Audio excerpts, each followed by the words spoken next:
too many people are failing in their marriages or in their relationships because they don't want to see that relationship or themselves win as badly as they want their own sports team to win. Mm-hmm.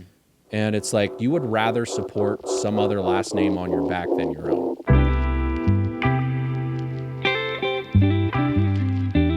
What is up, my dear friends, and welcome back to another episode here on the Honey, I'm Home podcast, a segment on the Happy Heart Academy community. And today I have a very special guest sitting right beside me. It's my dear friend, Eli Stoehr. And for those of you that don't know Eli, I'm excited to share him with you because he's become in the past year and a half now, a true friend of mine, a gentleman that I look up to, I respect as an individual. And anybody that I have on is people that I look up to and respect. And I'm grateful to have it in my life. I've learned a lot, and I believe he can teach you a lot. He's a happily married man. He's a go-getter, high achiever. He's someone that has the proper values, or at least thinks about values and morals and what it takes to be a good man, a good leader, a good husband. And I think you guys can learn a lot from him. So today we're going to be talking about the importance of family values. And also we're going to tie a little bit into the conversation of like how it's very similar to a successful business and how successful businesses also have core values, and how I believe your family, if you haven't established them yet, need to start thinking about what are your family values. So once again, Eli, welcome to the show. Honey, I'm home. My man, I appreciate the intro. Yeah, dude. Thank you. Yeah, Thank man. you. I want to say thank you for being here, and I'm excited to hold this conversation with you because for those of the people that don't know, we are in a Bible study together, and we had a men's meetup. We had some cigars and some drinks, and we just got to talking. And you asked a question that was pretty profound, and I didn't have an answer to. And that, as a relationship coach, can scare me at times when I don't feel like but I also know that I'm not the expert, right? I'm just trying to learn how to become better in my relationships, and why I have this podcast. So I believe that your question to the group was, go ahead. Yeah. So my question to the group, I don't remember exactly what led up to this, but my question was, what are your standards within your relationship with your wife? So all of us, for you guys listening, all of us are married men, right? Yep. We all got married around the same time. For the most Yeah, part. which is crazy, kind dude. of ironic. It was like back to back in each other's weddings. It was really we were cool. all in the same small group, right? And then yeah. we all got married. Like, we were all together with our significant others, and then we all got married back to back to back. It's so cool to watch each other get married. It really was. Yeah. So my question, as we were sitting there, just the men, was, what are your standards with you and your wife? Like, what are the standards that you want to set in your home that you and your wife agree on? That you want to instill within your kids. Like, I think standards are such a big thing in today's society. For sure. And you have to have standards, or there's no standard, right? Right. It's as simple as that. It's like there's a quote that I really relate to. It's a quote that goes, if you stand for nothing, you'll fall for anything. Alexander Hamilton. Is that who that is, dude? I actually have no idea. I just know. Is that what it? I know that in the in Hamilton. Okay, in the play. That's what he says. Yeah. Okay, I didn't know that. I think it might be Alexander Hamilton. Why not? We'll give him credit because it's definitely not mine. But it got me to thinking, and I want to share a little piece with everyone here. Is like that question got me so intrigued that so we met on, I think, Thursday, and then I was like baffled that I wasn't even sure what was the difference between a standard or a value. And I'm like, as a leader within my own home, I couldn't answer that question. And I then sat down Saturday morning with my wife. And it was a beautiful moment for us to connect and to really just think together. And I don't know if you've ever done, just allow you and your wife to just sit down and to like think about who you are, who you want to be, where you're going, and who you want to become, and how am I doing in pulling my weight on this side of the relationship, right? And we had a really good heart-to-heart, and I ended up coming up with like 13 different core values of what the Stratton family stood for. And it was so in alignment. I was so excited about that I sent a message to you guys, and I was like, I'm not sure if this is going to help the small group at all, but just know that my wife and I are thinking about, the values and standards.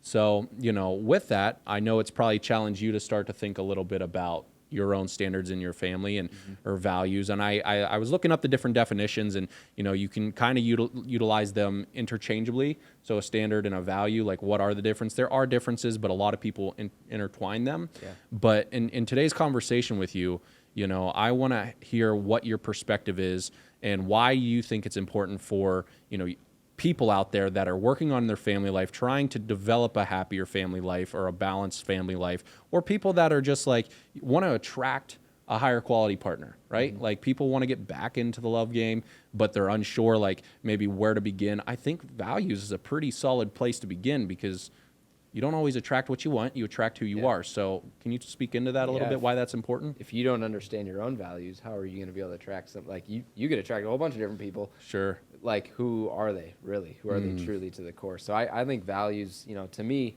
values has been something that I probably 5 years ago or so, I really realized what values were to me. Where'd you learn that or like? Honestly, it was through. I've always lived by values, but I didn't realize it until 5 years ago. Right, I get that, dude. You know I what I mean? that. Like I've always, 100%. My parents instilled very good values in me. Sure. As far as putting God first, family second, work or whatever third. Yeah. Like, however you want to. I mean, for me, it's God, priorities, family, and then work for me. Listing your priorities, but early on, I guess I've always lived by the right tried to live by the right values. Sure. And I think it's just so important because, again, if you don't know your own values, like how are you going to be able to attract somebody who... It's hard to get to know someone else when you don't know yourself. Yeah. Or understand the attracting of your significant other, because it's like they might look great, but if their values are out of alignment and you guys don't agree on some core concepts, like I have a couple here written down, one of the things that I think might be, outside of the, usual is continuous self-improvement for my family. Like I really do believe Nicole always has to be working on herself and trying to improve herself, and I should do the same thing for her, because in that self-improvement, we become less codependent on one another. But because I believe I play a part of her happiness, but I'm not all of her happiness, and I always try to set her up so that I'm not just the only thing that makes her happy. Yeah. Right? I'm trying to diversify what I like to call her happiness portfolio. And it's like, well, what makes you happy besides, me? And I'm grateful that I'm a part of that equation, but I can't be the only thing a part of that equation.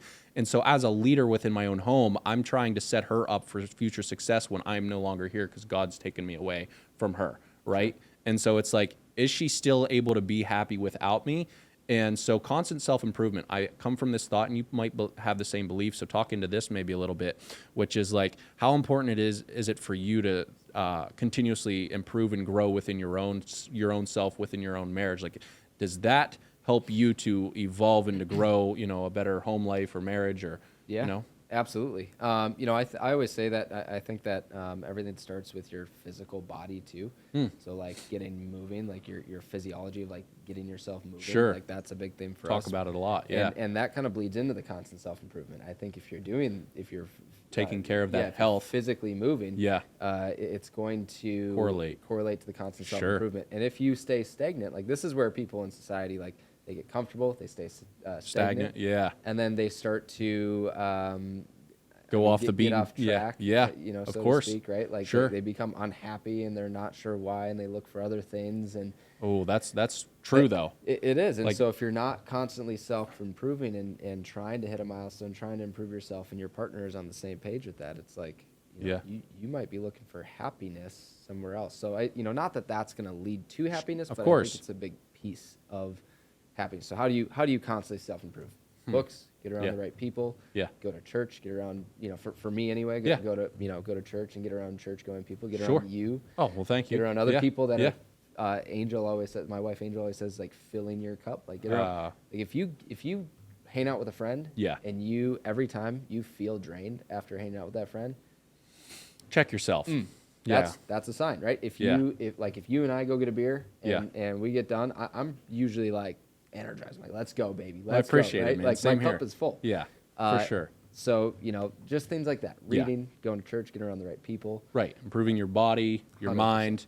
Yeah, I call those the 4 internal empires. I believe that, for me to feel most optimal, I have what I call victory hour or power hour. I don't know if I ever shared that with you. No. But in the morning, I make sure that I wake up an hour before my wife because I have to take care of the 4 internal empires, which is my mindset, heart set, health set, and soul set. And what these are is basically my multifaceted being of who I am.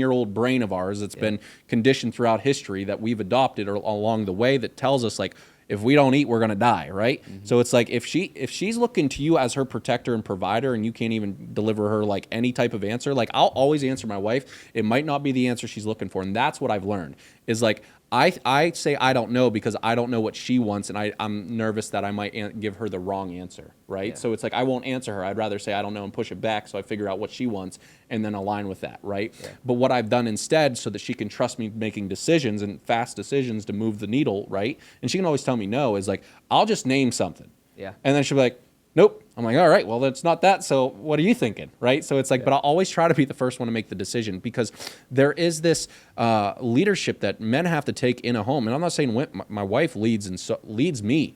Like I was just telling Chad this today, one of our individuals that we get to work with.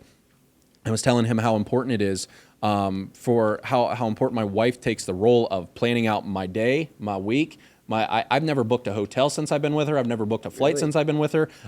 All my calendars are synced up like you guys is, you and your wife, so we know what's going on. She knows where I'm supposed to be. Powerful hack right there. Just get a Gcal and share it. Dude, Google Calendar. Yeah, and share it, right? For put strong communication. Everything in there. Which leads, communication is a huge thing in relationships. We all know that, and sometimes we just have to be reminded, right? And that's what today's episode is really about, is like remembering to ask yourself, have the conversation with your significant other or with yourself, like what values like should you set for yourself, and what values do you want to set for your family? Because I want to be so well conditioned that I don't have to think about my values daily. They are just conditioned into who I am. So by the time I have kids, that my kid knows who I am, right? Like my mom, dad don't do that, or they do that, right? So it's like share your perspective on some of your personal standards or values that you hold true in your house and why they're important to you. And I mean, I'm sure that there's a list, but I know that I have forgiveness, loyalty, trust, honesty, patience, communication, and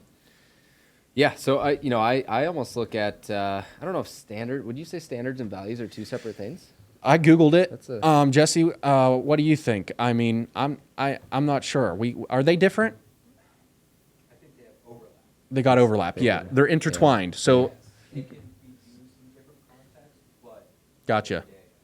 Yeah, if you didn't hear that, because I should have mic'd you up, and next time I will. But Jesse's our producer of the show, and it's awesome to have him. And he has great insight. Amazing insight. Honestly, amazing insight. Profound man. So he said that they're interchangeable and intertwined enough. So it's like I think a standard, without looking it up, to me is like a way of doing something, and you don't go back on the way you're supposed to do it. So like a standard is like, I will not cheat. So like I won't take the action of cheating, right? That's a standard. A value is like a belief in my eyes, a belief that like how you're going to believe in someone or outside of something. So like, or it's an action that you take, like being loving. That's a value. Like it's a characteristic in my eyes. But I think that I'm not too studied in that difference because I try to look it up prior to having this conversation. But to be honest with you, I'm not entirely sure. Yeah.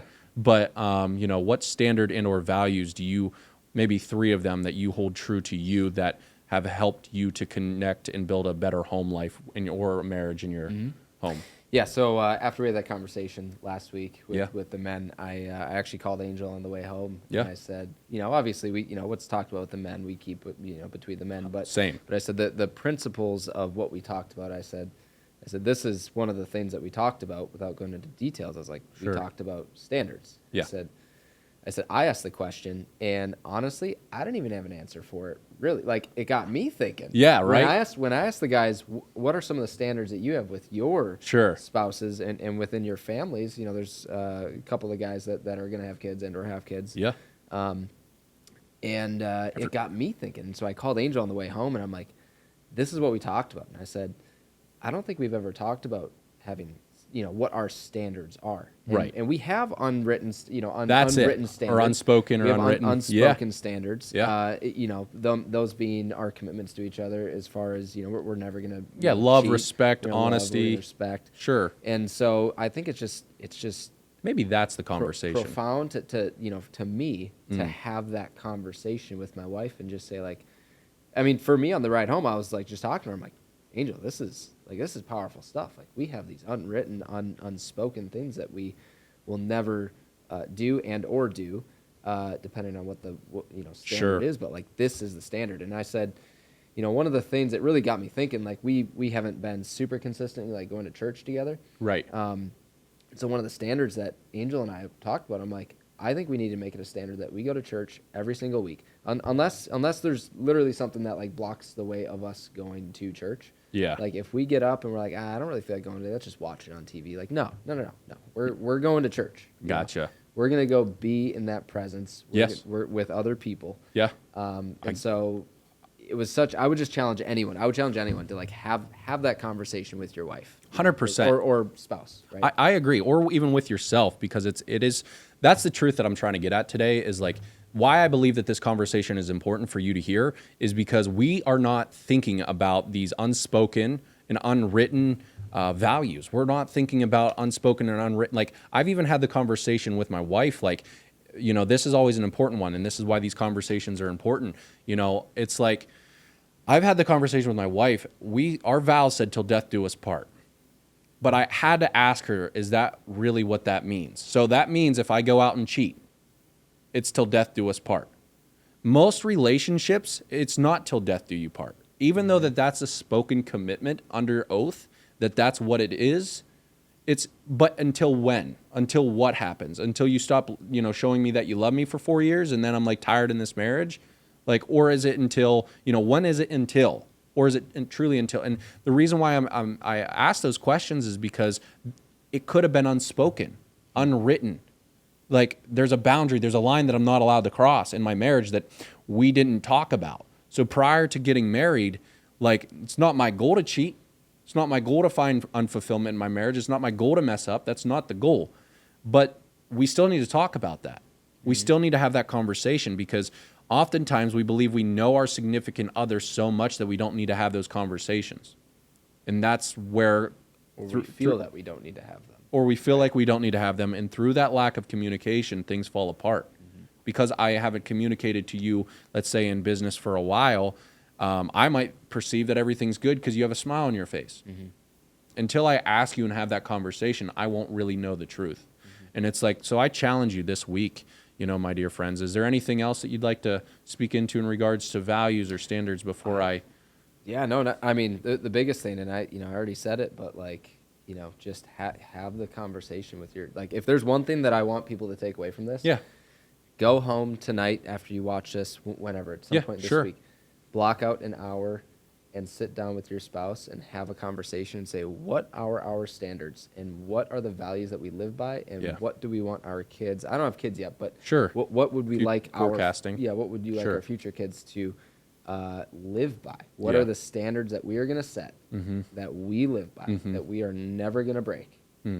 Yeah, and commit to, right? Have that conversation. I love that, man. And thank you for spending your time with me today. It means a lot because I know you're a busy man, and I don't take your time lightly, and so I respect you being here. But before I let you all go, I want to end with this, and it's something that's been on my mind lately, especially when it comes to setting some standards. It's you need to start making you more proud. And what I mean by that, in the season of, football and the Super Bowl coming up, I've been running with this thought. And it's like too many people are failing in their marriages or in their relationships because they don't want to see that relationship or themselves win as badly as they want their own sports team to win. And it's like you would rather support some other last name on your back than your own. And when I started to talk to my wife on Saturday, I realized I do not want to ever see her in another man's jersey that has someone else's last name on it. And I know she knows that, but that was also something that might have been unspoken in my own marriage, and how important it is for me to be a man that she wants to only represent our last name. And the way that I'm going to be doing that is by showing her and proving to her that I can live out these standards and values and build the respect that I would love to have from her. Not saying that I already don't, but it's like I'm pushing myself to live to these standards, because one day, you know, when time gets, you know, challenging and tough and we have kids and yada, yada, yada, I don't change. Like our Heavenly Father, whether you believe it or not, like he doesn't change. We can always rely and return. And if I can be that, you know, husband, if I can be that father, if I can be that, you know, worker, if I can be that author or writer or coach or friend, or that just doesn't change, that has consistency because he understands his core values, I think just like business, that I can provide a service of just showing up and being who I say I am, and you know, continue to build just a joyful relationship with my wife and with many of my friends. So that's the last thing I want to say. But my dear friends, this is the Honey, I'm Home podcast. If you found this podcast helpful, encouraging, supportive, and or uplifting, be sure to do me a favor and share it out with 1, 2, or 3 of your friends. And make sure you leave a review on the Apple Podcasts or Spotify Podcasts or wherever you listen to this podcast at, because that's what helps this podcast reach each home across the world. And I mean the world. It's been incredible to watch you guys funnel into the podcast, the Happy Heart Academy community, and just share your stories and your hearts with us. And I appreciate you spending time with myself and Mr. Eli Stoehr. And if you guys would like to get up and follow Eli on his own journey, on his own mission, you can do so at, where's your handle on Instagram? And It's just Eli Stoehr. and how do you spell Stoehr? Yeah, that's a great question. So it's Eli, E-L-I, Okay. Stoehr, S-T-O-E-H-R. Right on, and that will be in the show notes below. So once again, my friends, thank you for being here today.